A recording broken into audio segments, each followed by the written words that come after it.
Howdy there folks, this is Lapidary Dave, and in this video we're going to be talking about polishing gemstones. Our final polish. When most people use their wheels, be it silicon carbide or their diamond impregnated resin wheels, they usually consider that their pre-polish. Final polish usually happens somewhere after 1200 or 3000 grit.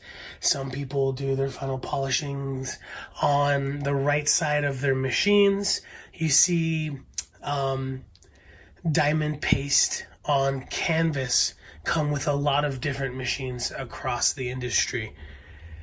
Some people use something similar to, let's say, the Richardson Ranch polisher, like cerium on leather or whatnot.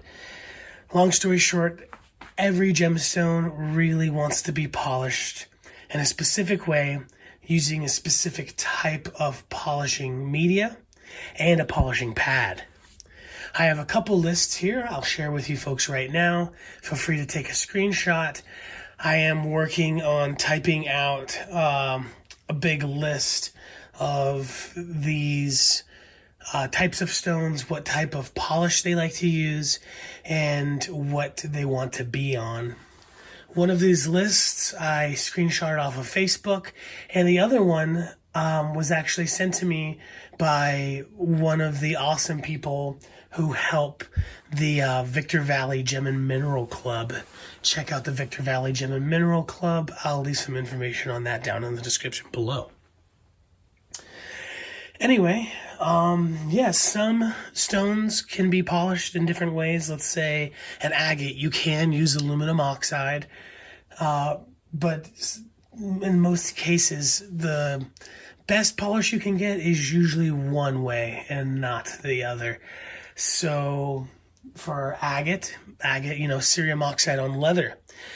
In some cases, it's not even a pad. It can be something like a cotton wheel. Turquoise loves ZAM on cotton, which is a chrome oxide, I believe. They call it green rouge, but I believe it's chrome oxide. So what you see in front of you here is some of the awesome polishing pads that Diamond Pacific manufactures. A lot of you folks might have seen the canvas that some people put diamond paste on. And when I got my Genie, it actually came with a 14,000 grit Nova that goes on the right side of the machine, which is fantastic. This is the same material as their world famous Nova wheels, just side mounted. 3,000 grit, 14,000 grit from a Nova. A lot of people say if you do that right, it's plenty shiny enough. But then again, in the polishing world, you never are done, especially when you get into like competitive polishing or faceting. The pads I have here are rough leather, smooth leather, felt, and canvas. So real quick, rough leather, a lot of people put cerium oxide or aluminum oxide, lindyay, tin oxide. Smooth leather, I did speak with Diamond Pacific Don, and roughly it's kind of a preference. Do you like smooth or do you like rough? But I did talk to a professional cutter who said he prefers to put his sapphire powder for final polishing on smooth leather over rough leather. I also hear from some professionals that the just rough leather has just become a little bit more popular, but Diamond Pacific does provide both of those. Felt is awesome. I see some people who polish opals use cerium oxide on felt. I believe Justin from Black Opal Direct uses cerium oxide on felt, but then there's tons of different compounds for polishing many different stones, as you might have seen in the list if I put it up already. And canvas, I have seen writings of people actually charging this with more than diamond paste. Most of the time nowadays, it's just what you see folks charge diamond paste with. Diamond paste is pretty cool. I've never really gotten into it. I know some people who love it. Yes, as many as you folks may already know from my other videos, Diamond Pacific doesn't just make different polishing pads for the right side of their Genies and their other machines, but they also make a tapered spindle adapter so that you can put these cotton wheels on the side of your machine. I highly suggest two. One of my best friends, Mike and Annie, who are professional turquoise cutters, says if you're going to use ZAM or like Fabulister, it's good to hit your stone with the charged cotton, then with a cotton wheel that is not charged at all and is clean. And just like the pads, it just spins right on the right side of the machine. You spin it till it doesn't want to spin anymore, and you're good to go. You can even set up different adapters that you might have for your Diamond Pacific Genie to house or to hold different pads. I have 3 compounds that were sent to me by Diamond Pacific here. Cerium oxide, it does come in many different grades. Yeah, I am not a professional when it comes to compounds, but I do use cerium oxide a lot for obsidian, agates, jaspers, and quartz, even sometimes jade. They sent me a lifetime supply of aluminum oxide. A lot of folks even use this stuff for tumbling. Aluminum oxide is what I see folks who polish like nephrite jades and jadeite jades use. Also, Lindyay, to my knowledge, Lindyay is a aluminum oxide, just a higher quality. But what I was really excited about, and I talked to Don a little bit about, is this stuff, tin oxide. You don't see a lot of tin oxide being sold very many places. And in one of the writings, I think they suggested tin on cork, or tin on cork, or rubber, or wood. I just knew the pad they were suggesting for the tin was really weird. It was in the older of the 2 write-ups that I shared with you folks earlier. But I was talking to Diamond Pacific Don. He said that it used to actually be more expensive, or rare, I don't remember, than aluminum and cerium. And so those became really popular, where tin oxide is absolutely a secret weapon for certain types of stones and then certain type of applications. So I'm really excited to get in and try some tin oxide when it's appropriate. For this video, I don't really have anything that's going to serve the tin oxide. Just know that it exists. Do your research, find out what it's going to work for, because like I said earlier in the video, every single stone has its favorite compound and where that compound wants to be on to polish it the best. In this video, we're going to put on the leather pad, and I'm going to show you 2 different polishes on a piece of agate or jasper. One being polished with this cotton charged with ZAM, which is very common. People polish everything with ZAM. It doesn't work very well for everything. And then we're going to polish that same stone with leather and cerium oxide, and you will see just how awesome an agate will look when it's polished the way it wants to be polished, which is with cerium and leather. All right, we're going to take the tapered spindle adapter off. When I found out that they made a tapered spindle adapter for a Genie, I was really excited. I love that. I use it every single day. I cut mostly turquoise, so cool. And that's super affordable, so everyone should have a tapered spindle adapter for their Genie. Just as excited for this leather. Nice rough calf leather, I assume. You're gonna want to take off the sticker. And yeah, you don't really have to do any priming or like breaking in this. I can't really speak for the smooth leather. I'm not too familiar with that. But yeah, the canvas and the felt, those are also good to go right out of the package. Some people might want to charge this before they put it on the machine. Some people like their leather super saturated with their compound. I'm going to go ahead and just put it on here, and then with a paintbrush, I am going to create a slurry of my cerium and paint it onto the wheel, which you'll see here in a moment. I got it on there nice and neat. If you do lots of agates, just like I said before, you can leave an adapter with that on with your agate wheels. You know, when I polish agates, I go from 220 hardwheel down to 140 Nova, which will leave finer scratches than the 220 Galaxy hardwheel. That's just the nature of diamond impregnated resin. But I'm actually going to start using a 60, then jump to 140, then continue back to 280. So I'll probably have an adapter just dedicated to agate stuff where I'm going to leave my leather. But enough talk. Let's get this charged and let's do some polishing demonstrations and comparisons. All right, for our demonstration today, I'm going to be using this weird, beautiful Jasper hand cut by Diamond Pacific Don. He is a great cab cutter. Nice girdles, perfect 11 degrees. He uses the cab rest on all of his pieces. That's the difference between a good cab and a great cab, is that girdle. You know, that's what a professional silversmith looks for when they are making the pieces.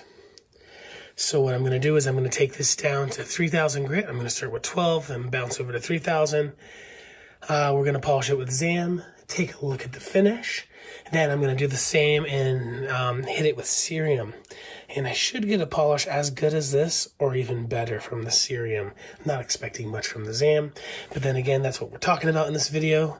What stones, like what compounds and how to do it. And also that Diamond Pacific has you covered with any of those polishing compound or pad needs.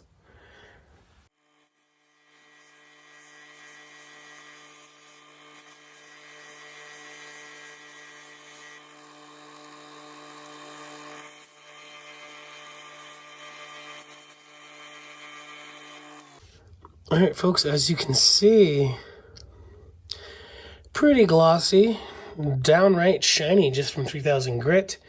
Not all resin, diamond impregnated resin wheels are created the same. Diamond Pacific makes, you know, top quality. But now we're gonna hit it with some Zam.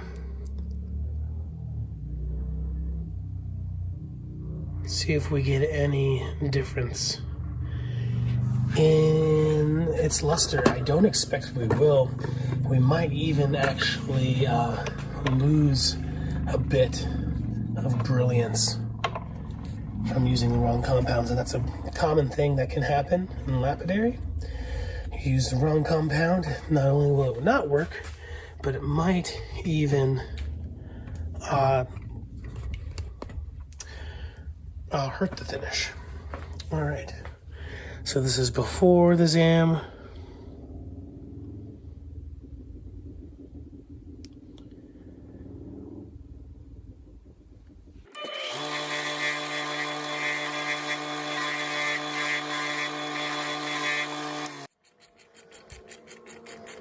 And this is after. Definitely can tell a difference actually on this particular material. But we're gonna get this even better with cerium oxide, which is a compound that works really well with Jasper. You see, sometimes you can check how much a piece can even go by wetting it. Any darker or color is a little bit more brilliant from it being wet, then you can, you know, pretty much tell that a better polish would even serve the stone. You can see on the browns there how much darker it gets when it's wet than when it's dry. This piece could go a lot further than 3000 and then to Zam. So what I'm going to do now is put on the leather pad. We're going to charge it together. I'm going to show you how I charge my pads. Then we're gonna do a final polish from 3000 grit. I'm gonna take it back down. All right, folks. So now we're gonna charge this wheel. I have my Super Cerium here. I got some paint brushes here. You don't want one too big. You know, if you're using something like a Richardson or something, you're probably using a straight up house paintbrush or something. But this will be fine for what we're doing.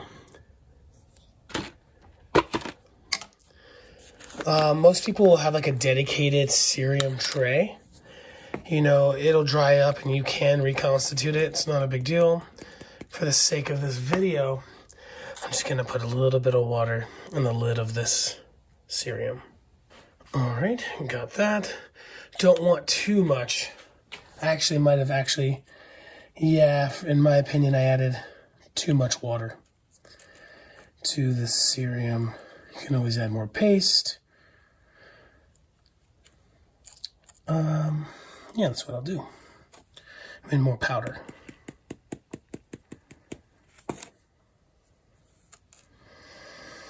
You kind of want it to be definitely just thicker than I just put too much water. It's fine. So now I'm literally just gonna paint it all over this pad. Try not to make too much of a mess. It's probably definitely better to take the wheel off, folks. Don't be like me. This is my machine. I think I'd paint it on there without already being on there. But this is Miss Sandy and Jim's. So we're gonna take care of it better than we take care of our own.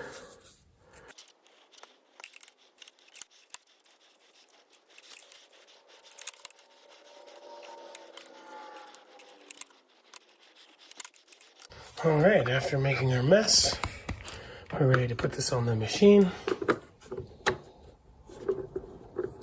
So I've asked a lot of people about this. Some people continue to charge their wheel as it's spinning by just continuing to put on cerium. Some people say it's not that big of a deal. If it's charged well enough to begin with, it's good. Some people think since it's like spinning off the compound, maybe it's good to put it on there. Can't really answer which is the best, but if you're putting it on there right, it should be good to go. So now we're gonna hit this piece. Let's get a little before and after. Here is our 3000 pre-polish.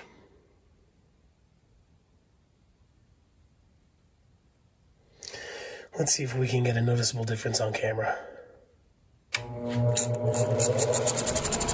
So you do want to keep the stone a little bit wet. I can just dip it into the tray. Or you can spray some water on here. You do want to keep it moist. And then different stones, they want a different amount of pressure. When you're doing, let's say, turquoise on Zam, you don't want to put a lot of pressure. Pieces like obsidian and quartz on cerium and leather, you want a lot of pressure. So I'm going to try to get a good amount of pressure without putting enough to snap the piece. But definitely don't have to worry about the torque on Diamond Pacific machines. They are built incredibly well.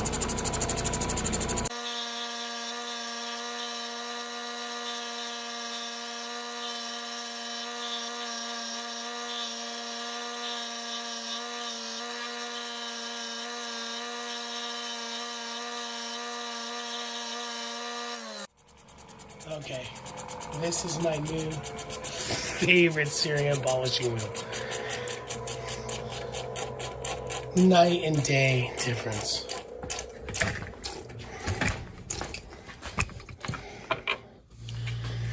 Look at this.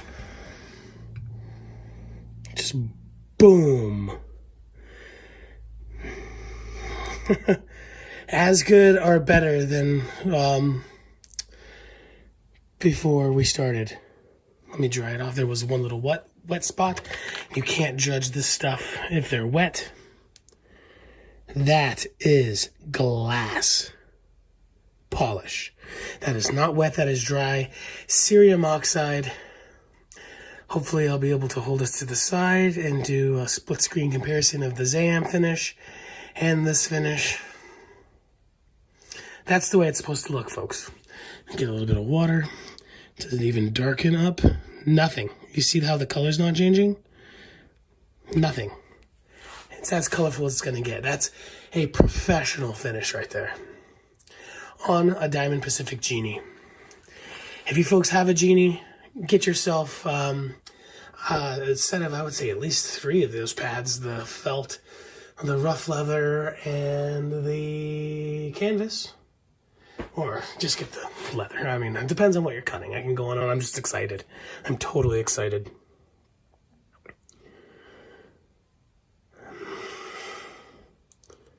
Don't be like me. Don't make a mess in your friend's shop. And always cap up your compound. I was just excited. I hope this was helpful for you folks. Even for those of you that do not have a Diamond Pacific Genie, you can, do a lot of the same techniques and stuff that you just saw right here on different styles of machines. And maybe even with a Dremel until you can get yourself a Genie, Titan, or Pixie. And if anything, I hope those 2 lists in the beginning of the video, which I guess I'll share again right here, are helpful for those of you that want to know what stones want to be polished with what compounds on what type of pads.